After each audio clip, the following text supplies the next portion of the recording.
Welcome to Pindar Poetry. We hope you learned something new. In this video, I will explain how to make soup udon.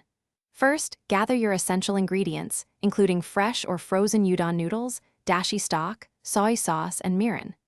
Next, prepare your desired toppings like thinly sliced green onions, a few pieces of kamaboko fish cake, or some crispy tempura.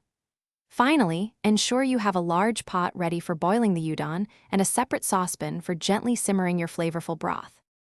Now, let's craft the heart of your udon soup, the dashi broth.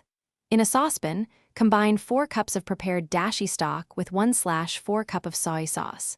Then, add 2 tablespoons of mirin and 1 teaspoon of sugar to achieve a perfectly balanced flavor profile.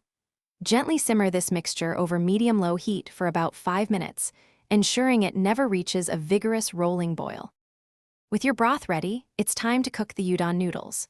Bring a large pot of water to a rolling boil and add your udon, cooking according to package instructions, usually for 2 to 3 minutes.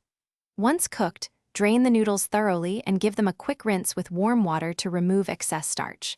Finally, place the hot noodles into a serving bowl, ladle the simmering broth over them, and arrange your chosen toppings. Your delicious udon soup is now ready to enjoy. Serve it immediately while both the noodles and broth are piping hot for the best experience. Feel free to customize your bowl with additional garnishes like a sprinkle of chili flakes, a dash of shichimi togarashi, or even a perfectly soft-boiled egg. Remember to check the description below for a link to grab some Little Trees black ice and other great deals. Enjoy your homemade udon. Thanks for watching. Consider subscribing if we helped you.